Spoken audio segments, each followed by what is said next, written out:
నేనేదో అందరికి కొంచెం ఎనర్జీ ఉండాలి. మీకు ఎనర్జీ ఇచ్చాడా అండి? తీసేశాడు. మొత్తం లాగేసావు కదా భయ్యా. అరే ఏంట్రా ఇది? సమీరా గారు ఏమైందండి, మీరు ఎలా తయారయ్యారు? ఇంకో 4 స్టెప్లు వేయండి సార్, మేమేమో ప్రేక్షకులం. మీరు ఒక్కళ్ళే వేయలేదు, వంశీ వేసాడు. అక్కడి నుంచి ఇక్కడ తొక్కుడు బిల్లు ఆటేసాడు ఆయన. జడ్జెస్ మేము గుర్తున్నాం ఏంటి? మేము ఒకళ్ళు జడ్జెస్ అలా అంటే నేను జడ్జెస్ అంటే నువ్వు మడత పెట్టడంలో బిజీగా ఉన్నావు కదా. అలా కాదు జడ్జెస్.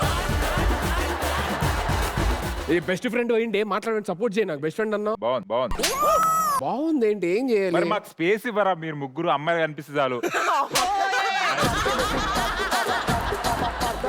అసలు మాకెందుకు ఇంకా? వంశీ ఇండస్ట్రీలో ఎన్ని రోజులు ఉన్నావు, ఎవరు స్పేస్ ఇవ్వరు, దాన్ని క్రియేట్ చేసుకోవాలి. ఆయనే మీకు కొంచెం ఉన్న సీరియస్నెస్ ఉందా? ఎలిమినేషన్ జరిగింది నిన్న, అసలు మీ టీమ్ కి ఎలాంటి ప్రికాషన్స్ తీసుకుంటున్నారు? మిమ్మల్ని మీరు ఇలాంటి ప్రశ్నలు అడుక్కోవడం చాలా ముఖ్యం. నిన్న జరిగింది కాబట్టి మిగతా టీమ్స్ అందరు జాగ్రత్త పడ్డారా? ఏం చేశాడండి ఇందాటి వరకు? ఎలిమినేషన్ అయితే వెళ్ళిపోయిన వాళ్ళ కోసం అది. నేను మోటివేషన్ ఇద్దామని వాళ్ళు ఏదో స్టార్ట్ చేసింది, సరే అలా కొనసాగించా. నిన్నటికి నిన్న సాడ్ మ్యూజిక్ వేసారు, ఎలిమినేషన్ అని ఫీల్ అయినట్టు ఎక్స్ప్రెషన్ ఇచ్చారు. ఈ రోజు ఎందుకు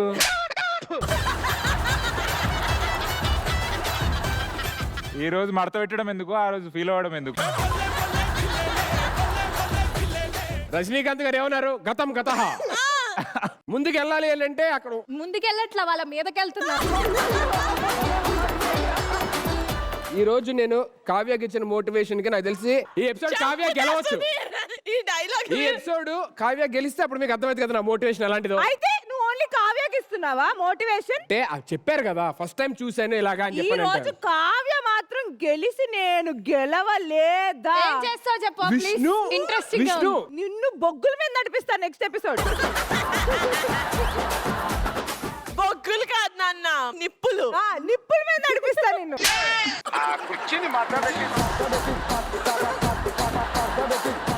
ఉండరా బాబు, ఆల్రెడీ మాట్లాడుతున్నారు. అసలు మీ టీం కి మీరు ఇచ్చే మోటివేషన్ ఎలా ఉండాలి? ఇలా ఇవాళ నన్ను ఎక్కిరించారు కదా, ఖచ్చితంగా మీ సుప్రీం చేరిపోయింది చూడండి. మీరు ఎందుకు ఫ్యూచర్ ప్రెడిక్ట్ చేస్తారు? బ్రహ్మం గారు అయినా ఇంకా ఎందుకో నాకు అనిల్ రావిపూడి గారు వస్తారని.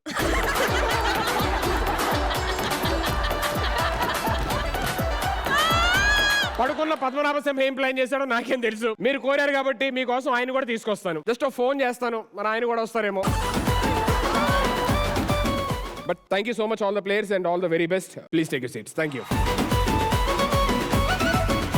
So audience, judges, players, talents అందరూ రెడీగా ఉన్నారు. సో హలో ఏంటి రెడీగా ఉన్నారు? నేను లాస్ట్ ఎపిసోడ్ రాధిక గారు ఎక్కడా అని అడిగాను. ఈ ఎపిసోడ్ లో కూడా లేరు రాధిక గారు. సుధీర్ ఏమో మేడం, వస్తారేమో, మరి తెలియదు, మనకేం తెలుసు. చెప్పండి, మనం ఎపిసోడ్ స్టార్ట్ చేద్దాం. రాధిక గారు she has to be here, she is మాస్కా బాస్. ఆవిడ లేకుండా నేను ఈ ఎపిసోడ్ చేయను, ఈ సీజన్ చేయను, ఆట చేయను. ఆట షో లేకపోతే నువ్వు కూడా ఉండవు. సుధీర్ చూసుకో, రాధిక గారు ఎందుకు రావట్లేదు? ఏంటి మేడం మీరు ఇప్పుడు ఎంత పట్టుబడినంత మాత్రాన ఆవిడ కళ్ళజోడు పెట్టుకుని దిగుతారండి మెట్లు. ఇప్పుడు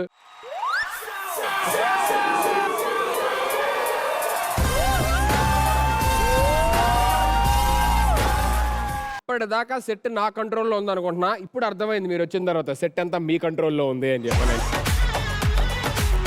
ఇదిగోండి రంభా గారు. Hi ma'am. రంభా ఓకే నిమిషం.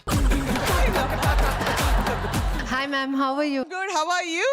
Very fine ma'am, good to see you here. చూడండి అసలు ఎంత చక్కగా నవ్వుతున్నారు. ఆ నవ్వు కోసం ఎన్నో కోట్ల మంది వెయిట్ చేస్తున్నారు. అసలు లాస్ట్ ఎపిసోడ్ ఇది నాకు చెప్పారు కదా, you said the same dialogue to me. ఓ అదే చెప్పారా? Ma'am you know something, Anniyan Aparichitudu. Because ఇటు చూసి మాతో చాలా బాగా మాట్లాడతారు, అట్లాగే అటు తిరిగి సేమ్ డిఫరెంట్. అంటే మంచి యాక్టర్ అని చెప్తున్నారు అన్నమాట. మంచి యాక్టర్ నేను చెప్పాలి, మీరు చెప్పకూడదు. మేడం సార్ నా గురించి వదిలేదు. చూసారు చిరంజీవి గారు రంభ గారి కాంబినేషన్ అసలు ఎంత బాగుంటది అసలు. ఏమో నాకు తెలీదు. ఫోన్ వెళ్ళిన తర్వాత చూస్తారా? ఎందుకు? నేను చూడను. I'm the heroine.